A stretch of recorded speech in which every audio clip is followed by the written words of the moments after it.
राज्यातील व आपल्या भागातील नवनवीन बातम्या पाहण्यासाठी SM9 न्यूज मराठी या चॅनलला लाईक करा, सबस्क्राईब करा आणि शेअर करायला विसरू नका। त्या ठिकाणी पत्रकारांना बोलवण्याचा उद्देश हाच आहे की कोळा या गावामध्ये लक्ष्मी आईचं दर्शन घेऊन या गोर गरीब दलित मजूर शेतकरी बांधव या सगळ्यांना न्याय देण्यासाठी कोणाला घरकुल मिळालेले नाहीत, कोणाला तळ्याचा भ्रष्टाचार आहे, रस्त्याचा भ्रष्टाचार आहे, त्या ग्रामसेवकांनी भ्रष्टाचार केलेला आहे, पुढाऱ्याच्या संगनमताने भ्रष्टाचार केलेला आहे। हे सगळ्या भ्रष्टाचाराची पूर्ण पोलखोल करण्यासाठी आम्ही घुटुगडे बंधूंना आमची सर्व टीम आम्ही या कोळा या गावामध्ये पोहोचलेलो आहे। भ्रष्टाचारानं माजलेले आणि मस्तावलेले कर्मचारी हे सर्व कोळा या गावामध्ये झालेला आहे। कोळा या गावामध्ये नुकसान झालेलं आहे आणि आता इथं जे बोलणार आहेत हे कोळा या गावातले ग्रामस्थच बोलणार आहेत की कुठल्या कुठल्या ठिकाणी भ्रष्टाचार झालेला आहे। गोपाळ सरगर, मुक्काम पोस्ट कोंबडवाडी तालुका, मुक्काम पोस्ट कोंबडवाडी कोळा तालुका सांगोला जिल्हा सोलापूर। काय भूमिका बेंद वस्ती तळ हा 35 लाख रुपयाला टेंडर घेतलं, कृषी खात्याचं काम आहे, ती ग्रामपंचायत केली, आजपर्यंत एकही पार्टीचं काम त्यातनं उचललेलं नाही। 100% हडसोळ आणि टेंडरवाल्याने ऐनात बिलं काढून खाल्लेत। दुसरा मुद्दा चिंचमळा बंधारा 20 लाख रुपये गाळ काढतो म्हणून त्यातलं पूर्ण बिल काढून खाल्ले, एकही पार्टी त्यातली गाळ काढलेला नाही। आरोग्य केंद्र दुरुस्ती आतापर्यंत एका वर्षात 3-3, 4-4 वेळा दुरुस्त्या काढल्या, त्या एकही त्यात दुरुस्ती कुठली झालेली नाही। परत मसोबा रस्ता आतापर्यंत कुठेतरी 1-2 पार्टी टाकल्या हाय अशी ऐनात बिलं काढलीत। परत मूत्री दुरुस्ती एकही कुठेही मूत्री दुरुस्ती ह्या गावात केलेली नाही, 70,000 रुपये बिल काढले। नुसता हॉल दुरुस्ती एकही कुठे हॉल दुरुस्ती केली नाही, 3-3 लाख रुपये हॉल दुरुस्तीचं बिल काढले। यासाठी सीओ किंवा गट विकास अधिकारी ह्याची चौकशी करेल का, हे आता आमचं त्यांच्यावर आता म्हणजे लक्ष लागून राहिले। संबंधित जे भ्रष्टाचार झालाय त्याचे पुरावे सादर केले, पुरावे आहेत आपल्याकडे, पुरावे आहेत त्यांच्याकडे, दिलेत पण बीडीओकडे झालेले आहेत। टाळाटाळी करते, टाळा आज करू उद्या करू। हडसोळ ह्याला कारणीभूत हडसोळ ग्रामसेवक आहे। हडसोळ ग्रामसेवकच्या काळात भरपूर भ्रष्टाचार झालेला आहे, तर ह्यात गट विकास अधिकाऱ्यांनी ह्यात लक्ष घालावं। नानू कोळीकर, राहणार कोंबडवाडी तालुका सांगोला जिल्हा सोलापूर।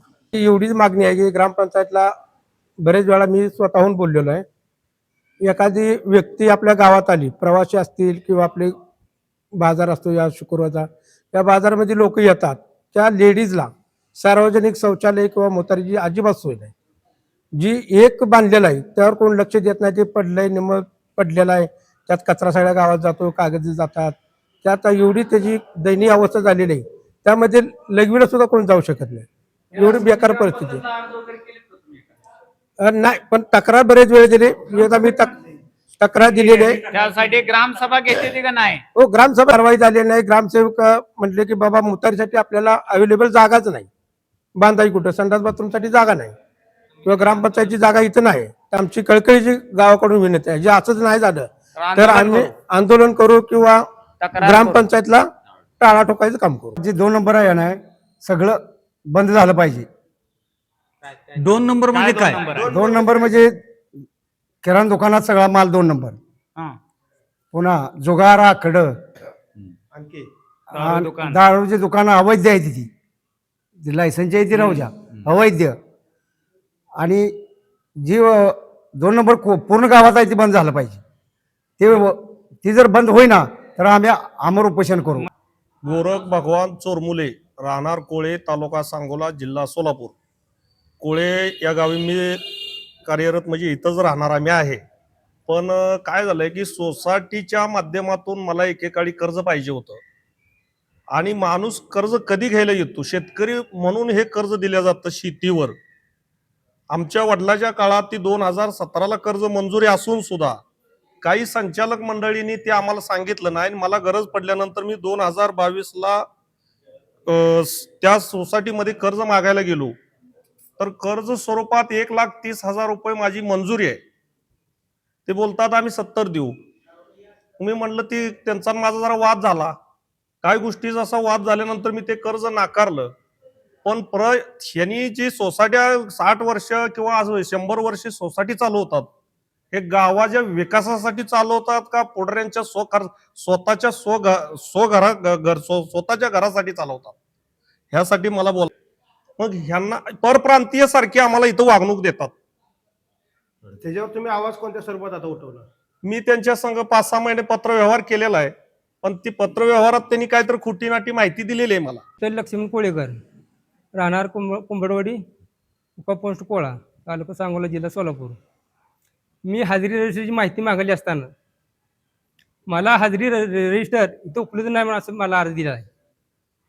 मग ही कर्मचारी पगार कशावर काढतात? ग्रामसेवक लेखी स्वरूप दिले, ही रजिस्टर उपलब्ध नाही म्हणून.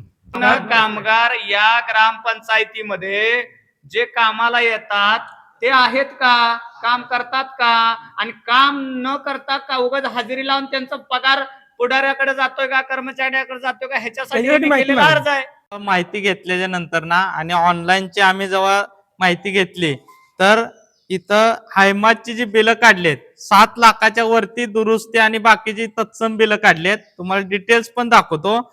आणि मोकळं डाम यांनी दाखवलेत, जे फोटो केलेले आहेत टाकलेले आहेत की आपले विद्युतचे दाब असते ते टाकलेत आणि त्याच्यावर हायमाची बिलं काढलेली आहेत.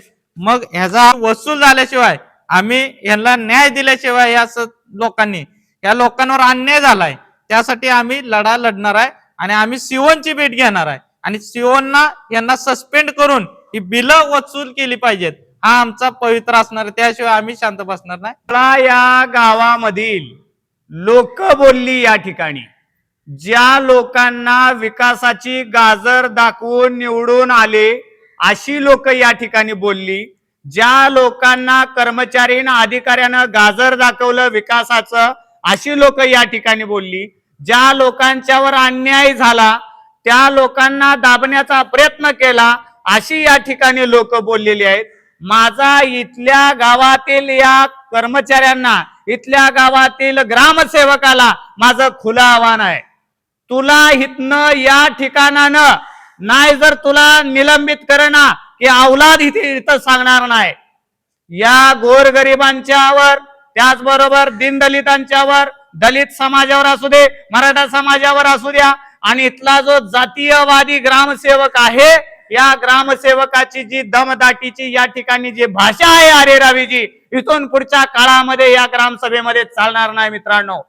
घरकुल असू द्या, तळ असू द्या, अरे चिंच तळ्यामध्ये जर 25-25 लाखाचा जर भ्रष्टाचार करून तुमच्या लेकरा बाळांची घरं तुम्ही भरत असाल, तुमची पोरं मेडिकलला, तुमच्या घरामध्ये फॉर्च्युनर गाड्या, बायकाच्या गळ्यामध्ये सोनं, तुमची मोठी घरं, ही काय ग्रामपंचायतीला काय तुम्ही कारखाना करून टाकलाय का, हा माझा सवाल आहे. या ठिकाणी जी घरकुलाचे जे पैसे येतात, या घरकुलाच्या पैशावरती एकाच घरावर 3-3 बिलं कशी? कोळा या गावात मग 3 जर बिलं असतील तर याच्यामध्ये रोजगार सेवक आहे, त्याचबरोबर ग्रामसेवक आहे. त्या ग्रामसेवकानं रोजगार सेवकानं एका माणसाकडून 5 आणि 10 हजार एका घरकुलाला लाटले कसे? आणि याच कोळा या गावातनं हा जो घरकुलाचा भ्रष्टाचार, लाईटीचा भ्रष्टाचार, दुरुस्तीचा भ्रष्टाचार, आता तर मगाशी दादांनी सांगितले की आरोग्य विभागामध्ये 7 ते 8 कोटी रुपये आलेत. त्या आरोग्य विभाग काय हे झालेलं नाही, दुरुस्त झालेलं नाही. ग्रामपंचायतीमध्ये जवळजवळ अनेक प्रकारचा निधी आला आणि ते दुरुस्तीचा जो निधी आला ते ग्रामपंचायत काय कलर पण केले नाही, दुरुस्ती पण केली नाही, तरी निधी होता आणि चौकशी लागणार आहे. त्याचबरोबर रोजगार सेवक जो आहे गब्बर करांडे यांची सुद्धा कशा प्रकारे कामं झाली, कशा प्रकारे लोकांना दमदाटी करता, घरकुलाचे पैसे कसे खाता, विहिरीचे पैसे कसे खाता, बी बियाणं शेतकऱ्यांना का मिळू देत नाही, घरकुल, हे सगळी चौकशी या ठिकाणी होणार आहे. एवढंच मी या ठिकाणी बोलतोय आणि 4 दिवसाचा अल्टिमेटम देतोय. या 4 दिवसामध्ये सगळी दप्तर तयार ठेवा. इथून पुढे काय फेरफार करायच्या नादाला लागू नका. जर लागाल तर याद राखा, कोळ्यातला जो सर्व समाज बांधव आहे तो तुमच्या ग्रामपंचायतीमध्ये 4 दिवसामध्ये येणार आहे. कारण मी इथं बोलतोय डॉक्टर बाबासाहेब आंबेडकरांनी दिलेल्या संविधानाचा अधिकार घेऊन बोलतोय. या ठिकाणी मी बोलतोय छत्रपती शिवाजी महाराजांनी जे या ठिकाणी जे हे घातलं, स्वराज्य रचलं, त्यामुळं मी बोलतोय. या ठिकाणी मी बोलतोय अहिल्यादेवी होळकर यांनी हे शास्त्र याचं तत्व घातलं, यानुसार आम्ही बोलतोय. आणि आम्हाला ह्या गावामध्ये येण्याचा अधिकार आहे, बोलण्याचा अधिकार आहे. धन्यवाद.